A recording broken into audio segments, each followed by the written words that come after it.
tonight, we are going to have a publisher of comic books.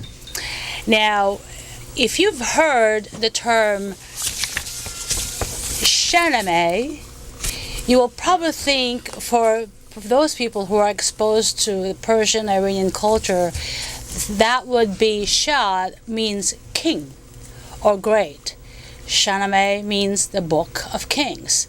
This book goes back all the way to 5,000 years ago when we have an artist, a poet, a writer named Ferdowsi, who was commissioned by then Sultan to write books about his regime. And he was promised, Mr. Ferdowsi, I'll call him Mr. Ferdowsi, he was promised 3 horses to carry 3 loads of golden coins. It took him 30 years to produce this book, Shahnameh, 3 books of poetry, an epic of poetry that talks about the Persian culture, the Persian Empire, and the Persian history. And they're all in poetry. So then, of course, as we know, the Persian government, the Iranian government has evolved into something that some of us probably won't be too appreciative, but in any event, we have a gentleman here tonight who took the same idea, the same concept, the Book of Kings, but instead of poetry, he has comics, cartoons, which I believe would be more in line with what we, meaning me, and a lot of the people are accustomed to. And of course, we have my dear friend Richie Bondoc to join us because they served together in the Human Rights Commission. Human Rights Commission. Okay, so ladies and gentlemen, we have Cameron Durragi to talk about the Book of Kings comic books. Welcome, Rich.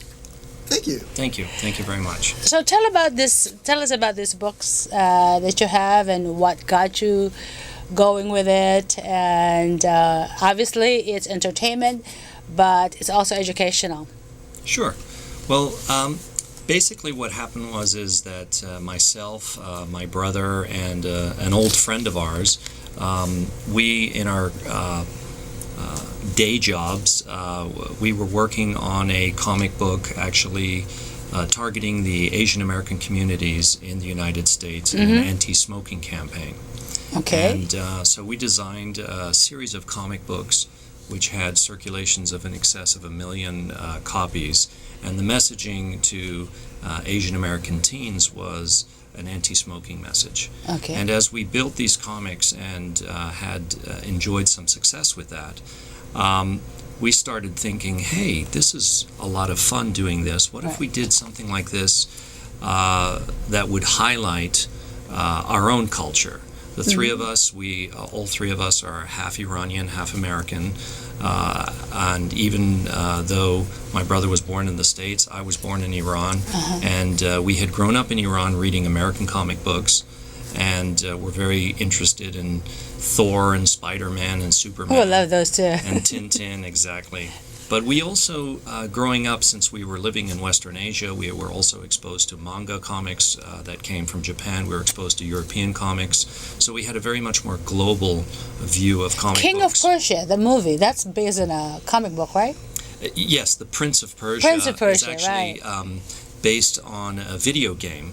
Oh, okay. But yes, and it's been quite a success. And the nice thing about this Prince of Persia film is that we are just about to go into an agreement with one of the companies involved in promoting that film. Excellent. So we're very excited about that, and hopefully we'll make an announcement about that soon as well. Good. So that's a lot of excitement. So you have some work you want to show us, right? Sure. So if I might ask your engineer to click on the first. And of course, Richie here is a big fan of comic books. Oh, yes. In fact, Cameron here has been at the last two or so WonderCons. WonderCon and SuperCon, and yes, WonderCon and SuperCon. Those are comic books? comic book conventions. Yes. Conventions, oh my god. Yes, they hold them at the Moscone Center here in San Francisco. Okay, here, Rostam. So Tell us about it. this is just showing a little bit of a video of some of the scenes out of our comic book, just to get a Wow. little feel of it. This is the story of Rostam and Sohrab, Wow. and it's the first comic book that we released, and it's about the story of a father and a son. Who the father doesn't know it's his son, and they actually end up meeting in battle, and that's sort of the battle scene. And in the end, it's sort of a tragedy, very much reminiscent of modern movies like the Star Wars trilogy, where a father and son are having to meet each other in battle to the death. And except these Shawnames, as you were so eloquently describing in Right. the introduction, is this book was written about 1,000 years ago by a poet called Ferdowsi. Right. And Ferdowsi was commissioned by the king at the time to write this. Uh-huh. And what he was doing was he was taking all of the history and mythology of Persia, which had been an oral and written tradition for thousands Right. of years at that time, and he decided to actually write it in a long poem. And this it's really an incredible piece of world literature in terms of the fact Well, that you have some more, right? sure. Oh, let's take a look at. You have you brought what two I clips have for it? 3 video clips, one of each of the books. Oh, great. Okay. And this is the second book. This is the story of the king Kekavus, wow. and how he meets his bride. And his bride is the daughter of another king, and her name is Sudabe. And they end up in a big battle at the end. And unfortunately, the king becomes imprisoned, and Rostam, who is our great hero, has to come and save the king. Basically, he is the big warrior hero who keeps coming to the rescue. Beautiful art. Thank you very much. Who is the artist? The artist is a gentleman by the name of Carl Allstatter. He's been working with us for many years, and he's on a number of his own properties. It's beautiful. Thank you. Thank you very much.